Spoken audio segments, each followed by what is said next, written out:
Welcome to 365 Christian Men, where every day we aim to inspire and encourage with real-life stories about men.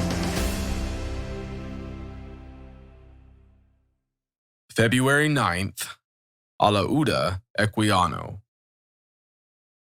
As a child, Olaudah was sold into slavery to a captain in the British Empire's Royal Navy. Later, a Quaker trader bought him. Olaudah became the man's clerk, and he learned about Jesus. On this date, in 1759, Olaudah was converted to Christianity and was baptized.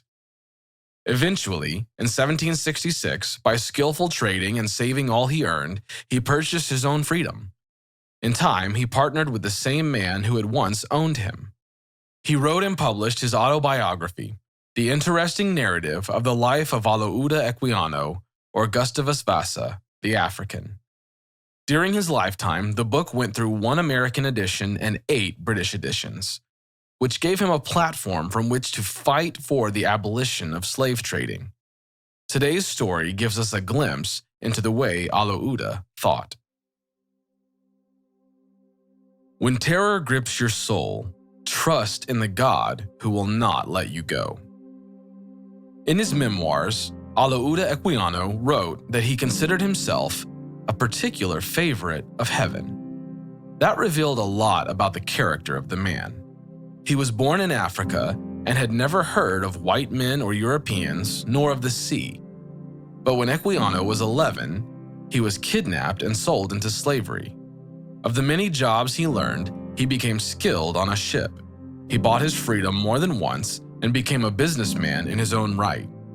At the end of one business trip in the West Indies, Equiano was ready to return to England, but Robert King, his business partner, begged Equiano to make another trade voyage to Atlanta, Georgia in the New World. He agreed and boarded the King's ship, the Nancy. Soon after the ship departed, Equiano had a dream, and the same dream haunted him again the following night, and the next. I dreamt the ship was wrecked amidst the rocks, and that I was the means of saving everyone on board. That third night, Equiano took the midnight watch on deck, and the helmsman immediately alerted him to a large fish swimming close to the bow. Equiano saw at once it was no fish. He was horrified. It was an enormous rock. Desperate to save the ship, he woke the slumbering captain and advised him to change direction. But by the time the captain arrived on deck, it was too late. The vessel struck the rock. Wave after wave slammed the ship against the rock and gashed the hull. The terrified crew abandoned all care of the ship, fell to drinking, and lay about like pigs. But Equiano thought about the Lord. He called to mind the many mercies the Lord had shown him in times past. He sprang into action and devised an ingenious way to repair the boat. We had no materials to bend our boat.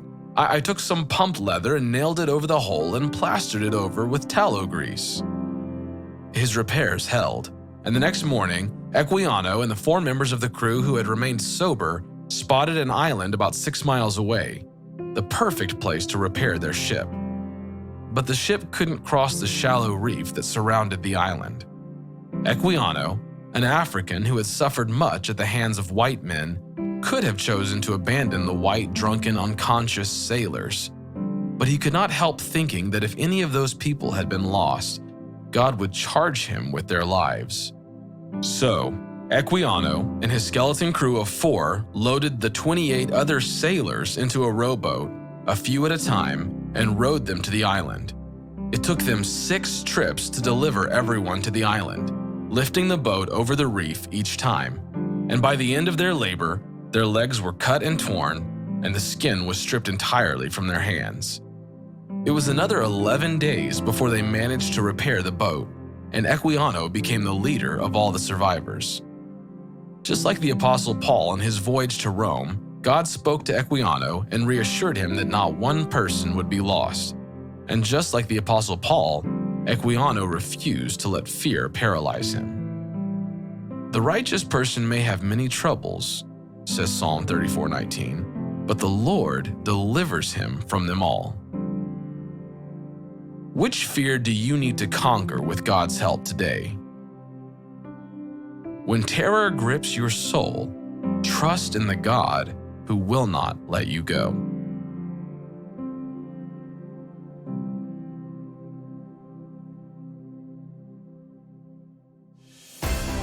Thank you for listening to today's story. Every day of the year, our hope is to inspire you with real-life stories of faithful men who have gone before us. For today's story, we have a free one-page group discussion sheet available on our website. Please join us tomorrow for another story at 365christianmen.com.